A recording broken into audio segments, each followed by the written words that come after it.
I'm Melissa Shanahan, and this is the Law Firm Owner Podcast, episode number 240.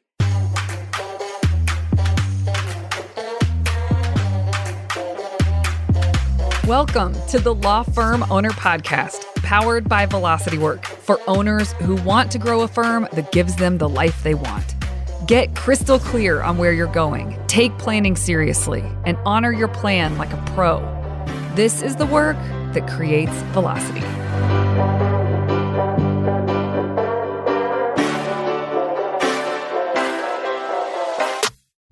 Hey everyone, welcome to this week's episode. I am very excited to have Claudia Revermann on the podcast, back on the podcast.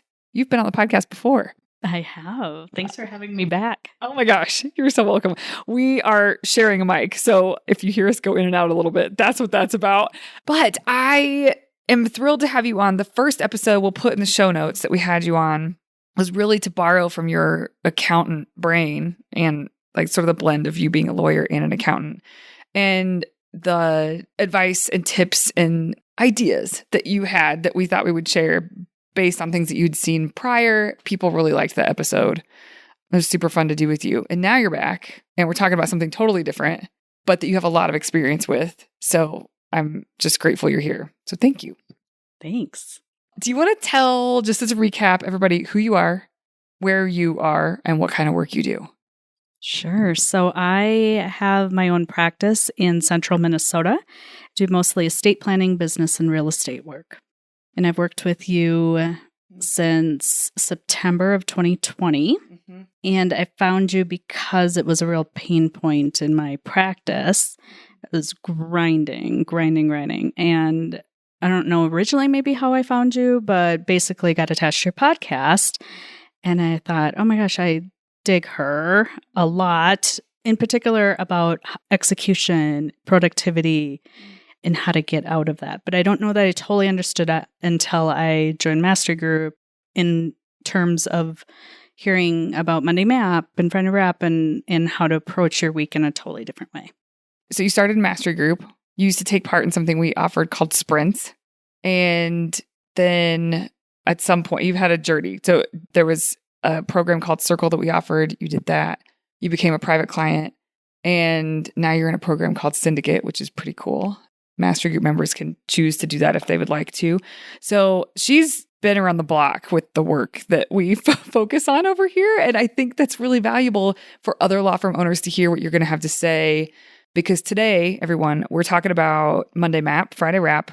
If you're not familiar with that, you can go to the site and learn more. There's a tool that you can opt in to learn more. But this is really about time management and understanding how you work and making sure that you're being really honest about your calendar. So essentially, if I was going to try to summarize this very simply, it is about calendaring what you need to get done and then showing up and letting your calendar be your boss and drive you. So there's a portion of time that's focused on planning your time, and then there's execution of it. Two very different things. And we help guide people through how to think about that in a way that sets them up for success. And that is something that you've been practicing for 3.5 years now, I guess. Yeah, it's been about, yeah. So now we were in a room together today planning for your 2024, and this came up. And it comes up a lot because there's an evolution to planning your time really well and all the facets of that. And as you grow, your needs change for what you need and how much space you need to focus on certain things with your time. But also there's times where there just needs to be adjustments because something's not working. And so today we got into a really great conversation, pretty productive, thinking through what the next version of this looks like for you. I wonder if you would share with everyone what your evolution has been with Monday Map, and also if you feel like there's a better way law firm owners can receive in a really short way what Monday Map, Friday Wrap is, go for it. But what your evolution has been with it from the beginning and different phases and maybe regressions and all of that. So if you can share that, and then maybe we can dig into some questions and reflection. You jogged my memory about the sprints because I was not getting things done that I was saying I wanted to get done. And so when I heard the opportunity to come and have some accountability around a project, that was the first thing that excited me. But then it turned into something completely different for me, because I learned that I was approaching it not just as a task list that I was getting done. I had to figure out how that task list actually got into my calendar. And so for people that might be listening or just have lived this for a long time, it might seem silly, because I was practicing nearly 20 years, running some rat race and not understanding that. I won't say that I was doing it wrong, but that there's such a better way to do it. So initially, Melissa, you were saying this concept of, okay, you have this task list, then you got to put time according to what the tasks are, and then you put it on your calendar. And I was like, what? Really, what? Because you were using to-do lists. Yeah, everyone has to-do lists, right? You got this to-do list mile long, and if you're lucky, you have a separate one maybe for your family or for your friends or other things, and you have one for work. But for me, it just had a mishmash, and it was never getting done. You just carry it to the next day, and the next day, and the next day. Everyone knows this, right? And not until we started working together, you said, well, it's not on your calendar. When are you going to work on it? I don't know. It's on my task list. I'll work on it next week or whatever. And I pushed back on you and got not the best version of myself. And as I relate, it was pure defensiveness. I was going, okay, I've been doing this a long time. No, maybe not the best. I'm learning who you are, Melissa. And I feel like my competence on getting stuff done is being challenged. And so that's part of not excuse, but where that was coming from of wait a minute, what? And then I thought about it a lot, after our session, and I thought about it and I thought, well, gosh, that makes sense. Because if I'm doing a project that has 10 tasks, each task takes me 10 minutes, that's 100 minutes, but I only have an hour to do it. And so what I wasn't realizing it's just a puzzle. And I pictured in my head is this puzzle where I had pieces. I had, 100 pieces to go in a 60-piece puzzle. So what was happening in my daily life, it was just starting to constantly buckle. And I was confused and shoving it in. And then potentially just getting my puzzle to be bigger, which meant working 60 hours a week, 70 hours a week, 80 hours a week, etc., and burning myself out. So that's from the get-go where I was approaching this or coming from. And stuck at revenue. Oh my gosh, absolutely. Great point. So I was going, well, all I can do is work harder, grind harder, see more clients, and then get their stuff done when I can, when I have time, but still not making more money. Except if I work more hours, I could make more money. And now on the other side, I'm going, oh my gosh, kind of what a silly approach, but you can only say that after I've gone through iterations of this. And so when I started actually doing Monday Map, it became clearer. Now I suppose, evolved in a way of doing every quarter. I reset my calendar and review it. Okay. And also, as I recall, I don't know if you remember this or not, but with the defensiveness that you were referencing, I remember you saying, that's not how I work. There was some point about that's not how I work. And I don't want all of these things scheduled in my calendar. I don't want all of this structure. That's why I went out on my own. There was some fear that you had that it was going to turn into, I don't know, something. Yes. Thank you. So I worked for big companies with 800 employees and then been whittling myself down to now it was me and I had one paralegal at the time, right? And I was like, no one's going to be the boss of me. And this is maybe pointedly to you because you were the one challenged me. You're not going to be the boss of me. Don't tell me how I'm doing my calendar, right? And so, then I was thinking about going, I'm not that restrictive. I want to be able to, if I'm going to leave at 2 p.m. and go to a movie and I'll work at 10 o'clock tonight, but I should be able to say when I get to do that. And I wasn't understanding that. By the way, have you ever gone to a movie at 2 o'clock? You're one of the hardest working people. I feel like you would have trouble doing that. Maybe not now, but back then. Well, okay. So my office is across the parking lot from the movie theater. So pre-COVID. Yes, I did it once. And then that 3 hours I got back from 10 p.m. Okay. till 1 a.m. Oh, so you really did that? Oh, I really did it. Oh, okay. But not at a cost. And it wasn't planned, right? And I probably was, to be honest, I was probably procrastinating, going, I didn't want to work on that anyway. I'll work on it tonight now out of desperation because it's due tomorrow morning. Yeah. Not a great version of myself either. Yeah. So yes. The reason I said that, I was laughing so hard, is because, man, for those of you who don't know Claudia, I just can't even imagine. Now I can, because I feel like you have created some luxury for yourself with space. And you've done that deliberately so that you do have the flexibility and you used the word restricted earlier. You've created a reality where you aren't restricted, and your firm is getting more done than ever. You're making more than ever. So now I could see where you feel more relaxed to me. And I could see where you're like, you know what? I'm going to go to a movie because you trust that it's all going to be okay. Back then, I didn't know you as well. And I can't imagine, felt like you were grinding. And so when you said go to a movie at 2, I'm like, there's not a chance she used to do that. But okay, I was wrong. Anyway, but there was a cost because you had to work later. Yeah. Okay. So can you talk to us about after you started actually practicing it? So you got over the hump. And by the way, that day that you voiced that you felt that way, I for sure thought you were quitting. I was like, oh, she's out. Well, it was good to know her. I thought she's great.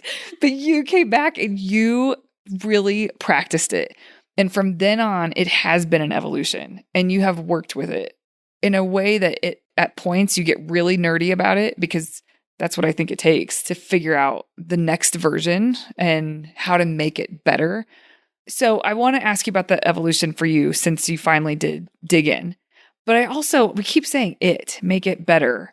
I don't know if you want to try to explain what we mean when we say that. For me, just meaning that there's a flow. There's more ease and more flow and more gets done. And you're not beating yourself up at the end of the week because you thought you were going to get a whole bunch more done. So when I say like it all gets better, it feels a little vague. Maybe for some listeners. So I don't know if you have a comment about that, but then I would really like to hear about your evolution with it for people who have tried this and set it down, or have heard about it for a while, have never tried it, or for those that are just in it and they're really working with it. I think it'll be inspiring to hear from someone who's committed to the practice over a period of years and what that's looked like for you. So Yogi Berra said you can't hit and think at the same time. And I heard that or read that at some point, and then when I started doing Monday Map, I'm like, that's not necessarily what Yogi Berra thought, but like that really resonated with me, that if everything is planned out and I don't have to think now about what I'm going to work on because it's already teed up for me. So that's maybe part of the it. Like, what is it? Well, it just makes your cognitive load so much less, so that when I hit the ground running Monday morning, I don't have Sunday evening of like, oh my God, what do I have to do tomorrow? Oh no, what's the day going to look like, etc. Do I have interruptions? Do I have client perceived emergencies? Those things, absolutely. But I get to determine what I'm going to do with them. And I also get to determine how much space I'm going to have for those things. I don't do it perfectly. That's part of what came up in our discussions and our deep dive today, to look at my calendar again. But I do think that I know there is a way out to address those things. That's huge. Just sometimes just knowing the approach of like, okay, I'm in a jam. I know how I got here. And so next time we'll just do it better. Next week we'll do it better, or I'll anticipate other things. Another thing that came up too was just the idea of being honest with the calendar. And that has been some of my evolution of how honest I am with myself about this. Not just honest about how much I can get done in a day, but that I'm actually accounting for every little piece of what happens in a day. So when you're doing your brain download, I forget that I had to pick my kid up, right? I mean, this is a few years ago. Or I forget that I should eat lunch. And I don't work that into my calendar. So those types of things. Or I forget that I have, emails that are going to come in that I need to address because I've put my calendar so tight. So this helps with creating just a framework to be able to address those things. It puts you in control. Yeah, I'm in control, and I can be I can sabotage too, for good or bad, right? But I know it's me. And maybe that also is such a big thing that I've learned is that it's not about other people. It's not about clients interrupting. It's not about my staff interrupting me. I get to be in control of what my calendar is. And as a leader, I build rapport with my team to go, no, this is how Claudia runs her calendar. That just is what it is. This is when she has client appointments. This is when she schedules phone calls. This is when she's working on billable time. This is when she's responding to emails. This is when I get to talk to her and do case reviews or whatever. Everybody knows, and it provides certainty for nearly everybody, right, that's familiar with working with us about what happens. Now, I do all transactional work, so I don't have the court aspect of that. That provides some additional layers of uncertainty in a week. But I do think that you can provide for that or build in, we call buffer time, right? Or build in time so that those things can be accounted for. Mm-hmm. That's very true. We have clients that are in court quite a bit, and they do the work to figure out how much time on average every week is just shaved off the top. It's not their own time. And if they're wrong week to week when they're sitting down to plan their next week, they can adjust it.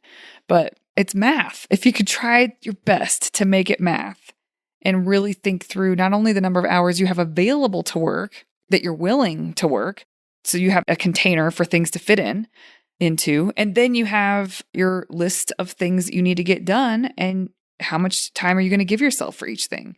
And that almost seems too overly maybe simplified, but that is exactly the way that you get good at creating some honesty, is by being honest about the amount of time that the things on your plate are going to take. And so you're right. It doesn't matter what you have on your plate. It doesn't matter who you are or what you're doing. And I'm speaking to law firm owners right now, because not every position in a firm, this doesn't apply. But for law firm owners, this does apply. You do have control, and most people don't take the reins where they could take the reins. And that's what I think your evolution has been, taking the reins and gaining more control and getting more honest as time goes on. And I was reading a thread in a forum, and the question was, and this is a pretty serious forum, it's called Hacker News. I don't expect anybody to also read that sometimes, but it's serious. So jokes can't be in. They take the responses very seriously in threads. And the question was, are you always late? And if so, why? And so the responses were very telling, and I could relate to them. The best one that I read was, you have to be honest about how long something is going to take you, not how long it took you when you did it the fastest you've ever done it. I was like, oh my God, that's me. Like getting ready for the day even. Like I'll shave off things here and there sometimes depending on the day. And you start to catch yourself lying about the amount of time you're allotting is the fastest you did it that one time ever. And so that's what you're going to give yourself. It's like, that's not reality. So anyway, I thought that was funny. And I do want you to say more about your evolution. So please go. Oh my gosh, I am not always late, but I say the reason I run late is because there's always one more email to do, one more phone call to run, one quick errand to run before I go. And I feel it is disrespectful to the person on the, like, I get all of that. It's disrespectful of their time and my time too. I'm not actually using the best use of my time, but that is such a great point. And there was a time when I was going through this evolution that if I was reviewing an estate plan, for instance, it couldn't be my fastest time of 18 minutes, right? 0.3 for all the lawyers. It couldn't be that. I had to double it because I was not being honest with myself unintentionally or subconsciously, but I had to double it, put in a 0.6. It's going to take me 0.6. And then, oh my gosh, what a great thing. It actually really only took me 0.2. Fantastic. It's not like I'm sitting around going, what am I going to do with the rest of my time? I filled it with something else, right? Or I filled it with something that I underestimated. But it was a hurdle to get over to make sure that the right time is assigned to each task. And I think just breaking things down and actually putting times by it, because my calendar sometimes, particularly when it's working on the business type of things, it's just do this staff review this procedure, and it's not broken down. And that goes to the honesty again. Yeah. Well, then what are you going to do with it? Yeah. What are you going to do with that time? And then I get to that time, and then I'm thinking too much about, okay, what was that again that I have to do? And I'm thinking again before hitting. Okay, talk about your evolution. Evolution. So I think the evolution of my firm is huge in that I was so in the business and not working on the business. And so because it was just me, I was so intent on just doing client work. And so it was a good start to Monday Map because it was maybe more simple, because it was meet with a client, do their estate plan, finish their estate plan. Not a lot in between. But now as my firm's evolved, where I have a team now of people who are doing a lot of the work, whether it's drafting or reviewing, et cetera, I have an associate now too, it's taken my time and changed it a ton. And so now I have to have my Monday Map include things like working on rocks and working with the team. And that's something I never had to do. So before, whether I was working in a 40-hour week, like I had 40 hours, what am I going to do with these 40 hours? A lot of them was the time was taken up with client time or working on billable work or whatever. And now it is, and again, we're going through another evolution as every quarter I'm looking at this, an evolution where really this needs to flip. This needs to flip where I'm less on the client time. My associate needs to be more on the client time. And I need to really, really focus on getting these rocks done or whatever the issue is or the project is to move the firm to the next level. As I'm thinking through the evolution too, and you said every quarter you revisit your calendar and the template for the calendar, which is really important. It's a step of Monday Map is you want to create your ideal week in terms of a template where you know where to slot certain things. So that lets you have a better flow through your week. And that's shifted a lot over time. I don't remember all of the categories you used to have, but you certainly used to have a lot more bigger blocks for client work, whether that's meetings or otherwise. And so that's gone down and it needs to take another push down. I was thinking about, if you don't mind if I share the types of tasks that we identified today. Because today, Claudia mentioned, we were talking about lessons learned and reviewing the quarter. And she was like, again, I'm just biting off more than I can chew. And so we started talking about what does she mean by that? Because she seems really certain and super convincing before we leave our strategic planning meeting. And she's like, yep, I got all this. But it's been a struggle to actually get done all the things that you committed to getting done when it comes to rocks. And rocks are the projects or the efforts that are required to make sure that you are putting yourself on track for your goals. And as we dug in a little bit more, you realized that you said it just comes down to being honest. And I would love for you to say more about that, because I know we've touched on it here, but it's a lesson that you learn deeper like every year. And maybe another example or two of what you mean about being honest and when you aren't honest and what happens when you're not honest. And then when you are honest and what happens when you are honest. I don't know if you can speak to that. So Melissa is much too modest to say this herself, but yes, the conversation turned out, what are your lessons learned from either the last year or the last quarter, et cetera? And I said precisely that I wasn't, or I was biting off more than I could chew. And I felt like I was coming out of strategic planning with all these great ideas and then just petering out. And there was some emotion tied behind that. So she's pulling out. This is why you're good at what you do. I mean, surely, because you knew that wasn't just like, okay, so, we don't want you biting off more than you can chew. So let's just give you one rock and then you'll nail it and you'll be done. That's kind of where I wanted it to go. But I knew that was not you doing your job, not me doing my job, certainly, right? And so it became more like, what are the feelings behind that? Well, I was not proud of my work. I don't love coming to strategic planning and going, yeah, I didn't do that. Nope, didn't finish that. I'm a great starter. And some of it's just how I'm wired too, right? Great starter, not always the great at just finishing. I love to execute until I don't. And so what is that about? And so you started digging deeper of like, no, let's go back to basics. We're going back to math. What is making up your day? Because you're saying you're working 40 hours a week, which I am. And I am proud of that, getting to a point where I am still hitting revenue goals, increasing that, and working less. It's like a formula that actually has proven out. But something's missing because I'm not being able to complete all of those things that I say I'm going to do every quarter. And so we sat down and said, okay, here are all of the buckets of time that I spend each week or even just every day. And it turned out that the emails, the tasking to other people, delegating is sucking so much more time out of my day. And I'm not being honest in terms of how much time it was actually taking me. And I'm not being honest that I am allowing it, not anymore after today, but I am allowing it to eke its way into time that I work on the business because it's easier to disappoint myself.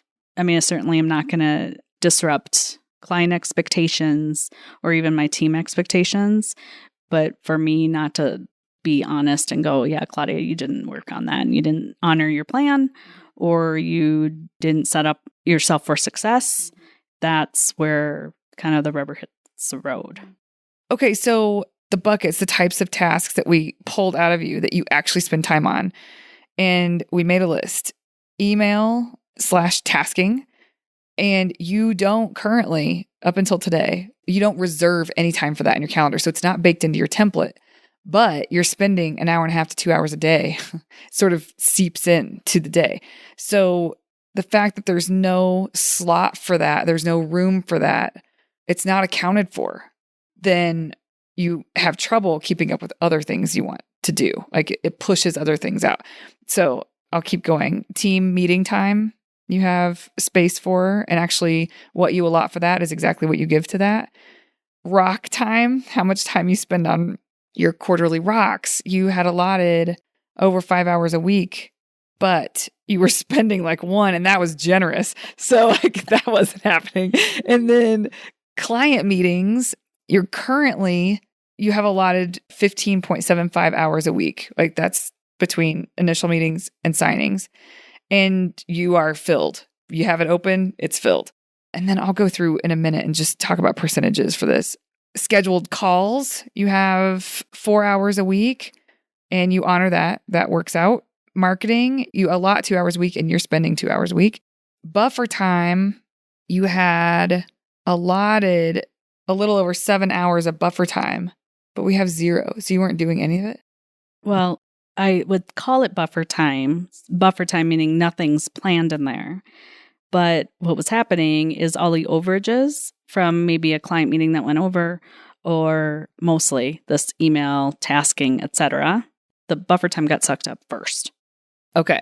So you were using your buffer time, but for repeated, recurring, very predictable things, which is not what buffer time is for.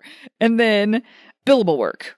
You hadn't allotted any time for billable work in your calendar, and you were squeezing that in too, which isn't a ton.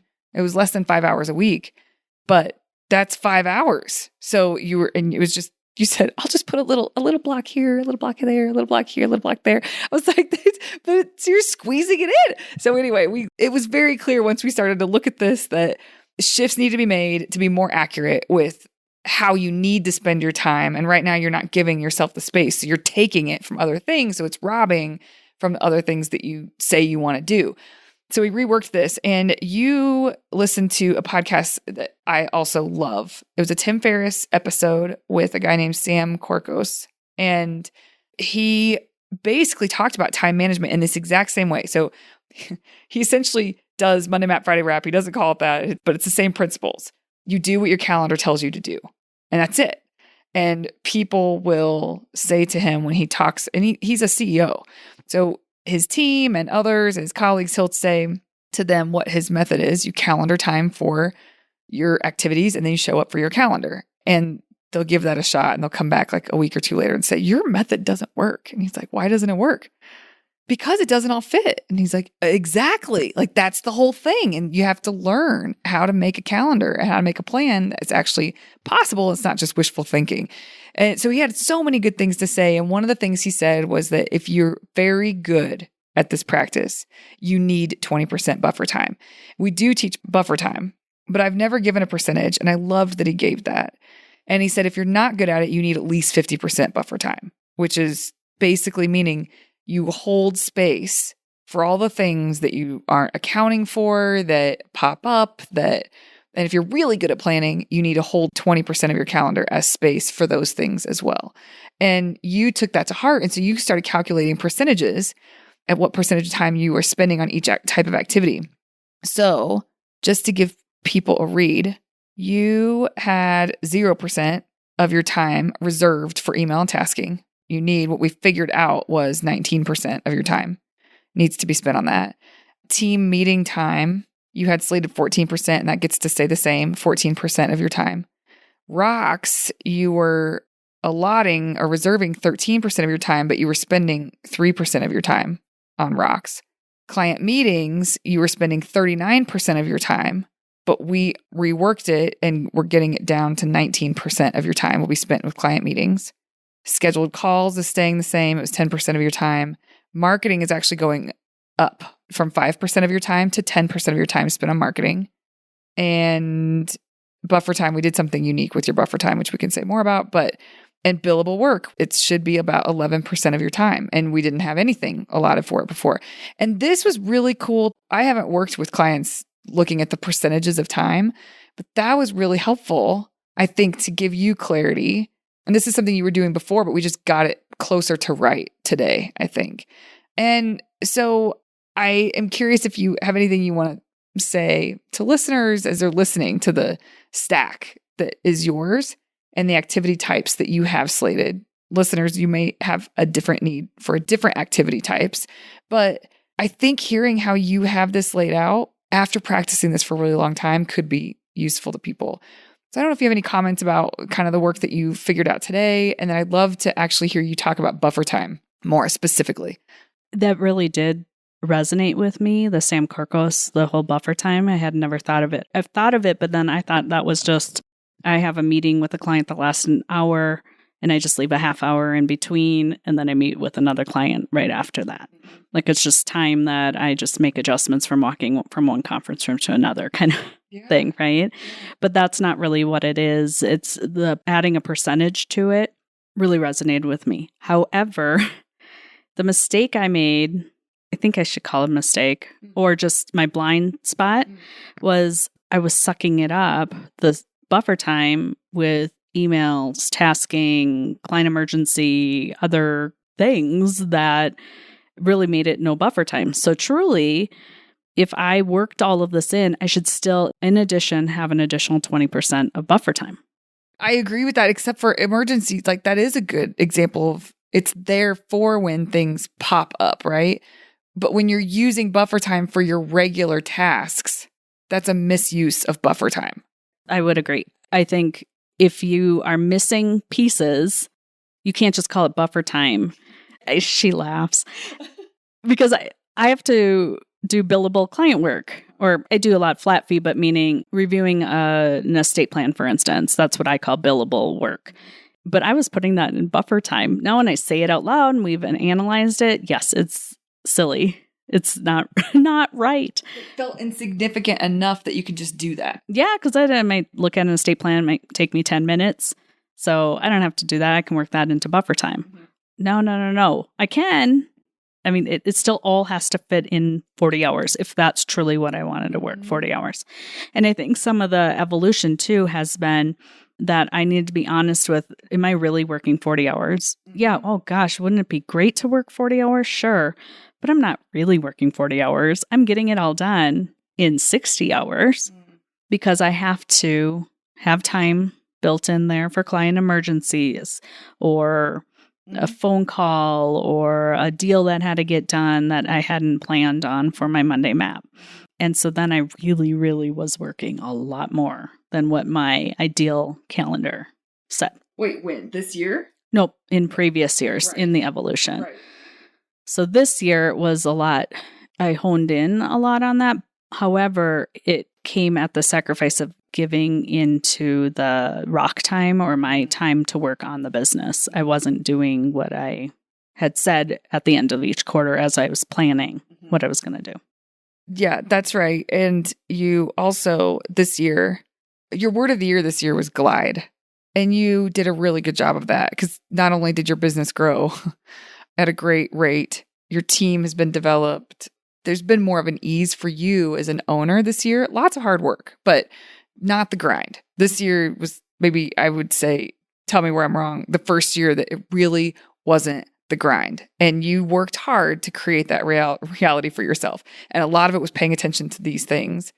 So even though it's been such a good year on so many levels, and there's still work to be done, like you aren't giving the space that you want to give. And you're just starting to feel that more than you felt earlier in the year. Like you want more time to spend with your team and developing your team. You want more owner time that you don't have the space created for it. So today, drilling into this stuff helped you formulate a plan that now you can work with your strategist support, like your operations right hand, who can help you get it all set in your calendar and make sure that this can be abided by moving forward, which you're about a month out from that being a reality because you already have client appointments through the end of the month.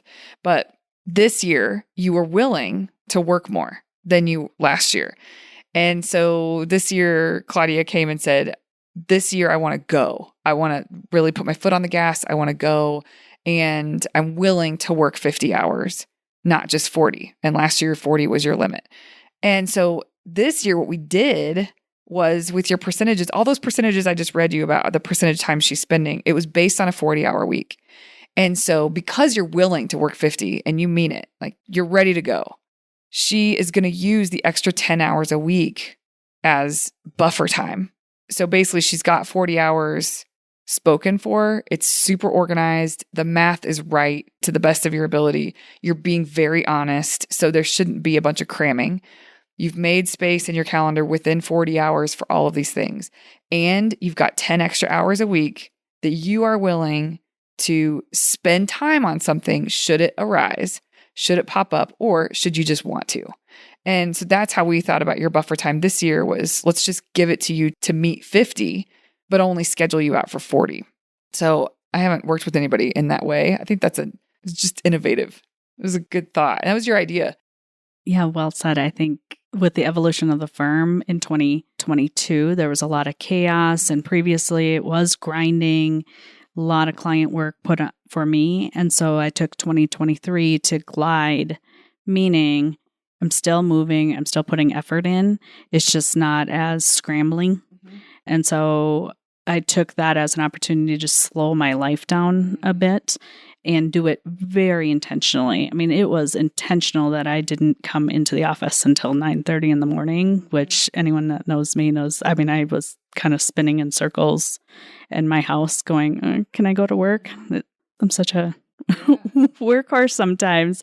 And I needed to just slow that down. And we had some personal stuff in our lives that we just needed to give more time and attention to. So that served me so well this last year.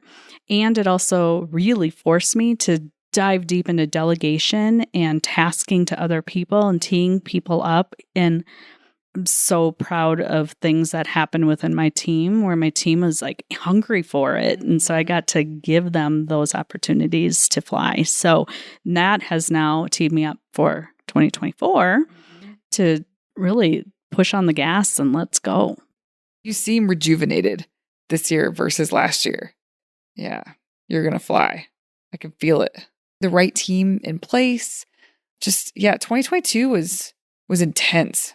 Super intense, getting the right people on the bus, so to speak, and in the right seats and trying to transition out of as much client work. And now that we're reducing it again. Like this is how you're going to get your space back is reducing your client work. And it's just so neat to see the evolution.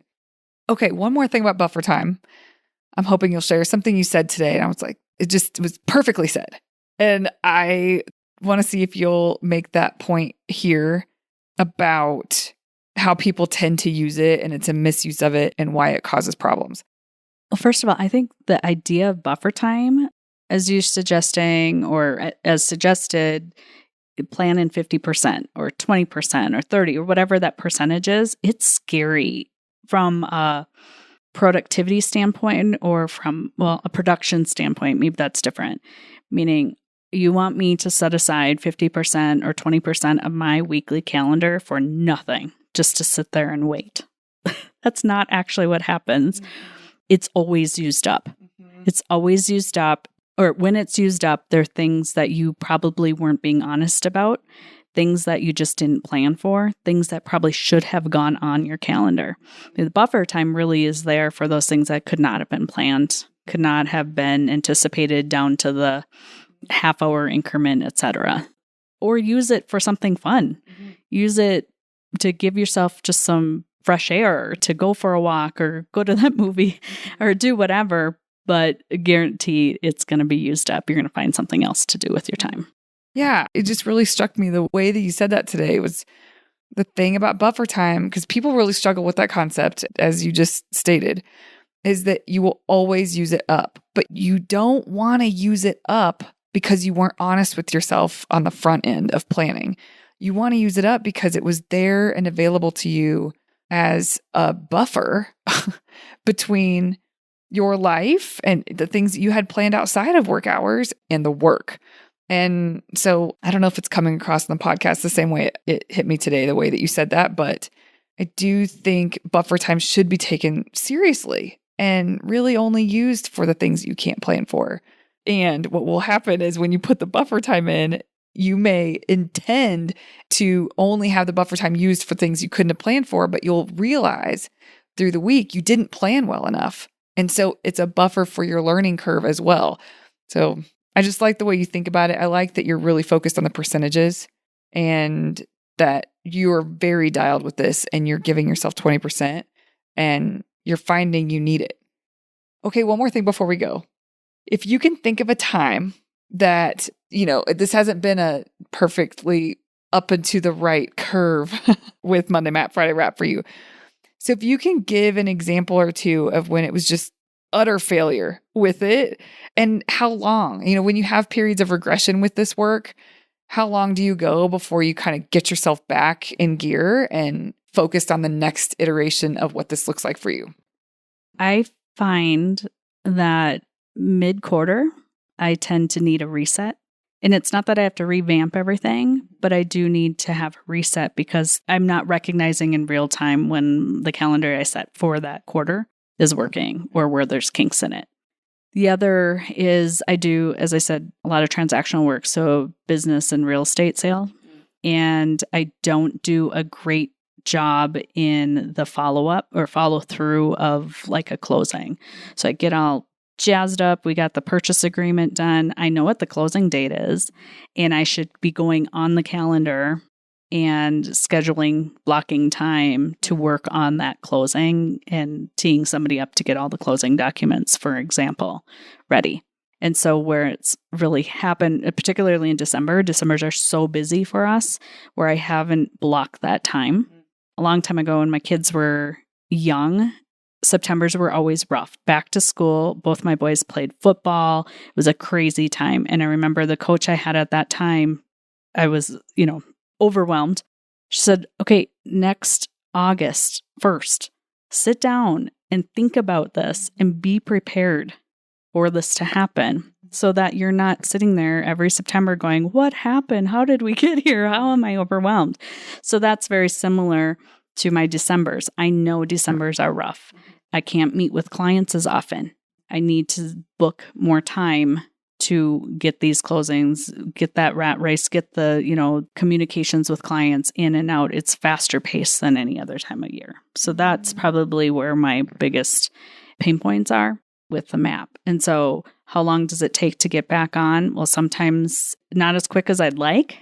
At least I know now that that's where I've gone off the rails.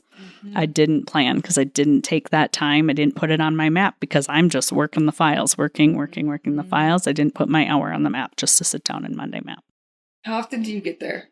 How often do I get to a point where I'm going just working the files? Not as often anymore where I don't stop in Monday Map. And sometimes part of that is just doing the Friday Power Hour, like and knowing that that's on my calendar. Yeah. So a lot of times it's on my calendar, whether I honor it or not. That's probably the second part, right? And I can look back and go, yeah, you didn't honor that. And there's a reason. So there's a reason you fell off the rails because you didn't honor it. So I would say I recover pretty quickly because I know exactly what happened. You recover pretty quickly because you've been practicing this for a while. If there's one message here, that people just stick with the practice. There is no such thing as perfection. I mean, I'm sitting here talking to someone who has practiced this for a very long time and has done a very good job of, over the course of time, everything is moved in the right direction because you stuck with the practice of it.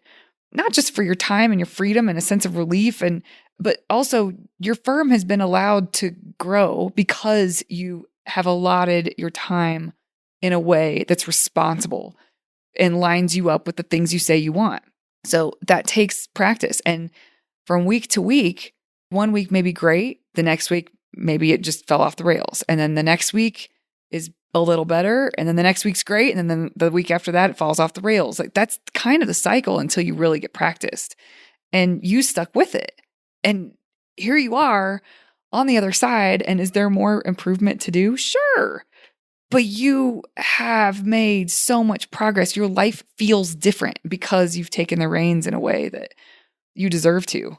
And I just hope everyone out there can wrap their heads around committing to the practice and not committing to this perfect outcome. And I think you're a really good example of that. And I hope people can glean that from today's conversation for sure. I guess to close up, why do you think people should, in your own words, why should people take the time to do this for themselves? I think it goes back to the reason that I bucked it so bad. Of just, it actually is super freeing. So planning is freeing, right? So that you're not at the whim of the world, the whim of your clients, the whim of your team. So many times I hear people going, fellow attorneys, they're going, I don't know, my assistant just put something on my calendar, so I guess I'm doing that.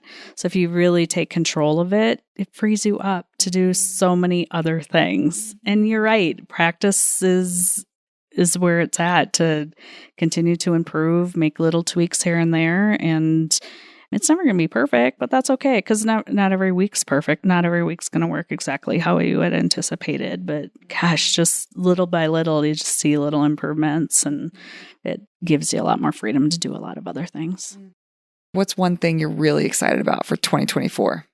I think my word of the year is going to be something like ignite or something just about going. And I'm so excited to see I'm in a different situation where I'm being more of a leader than a manager, and I'm learning what that even means.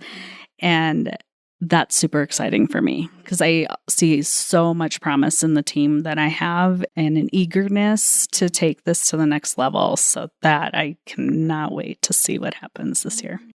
Thank you for coming on the podcast. Thank you so, so much.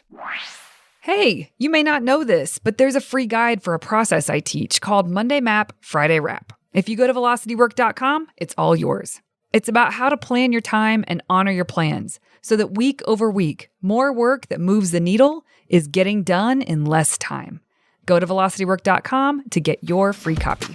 Thank you for listening to the Law Firm Owner Podcast. If you're ready to get clearer on your vision, data, and mindset, then head over to velocitywork.com where you can plug in to quarterly strategic planning with accountability and coaching in between.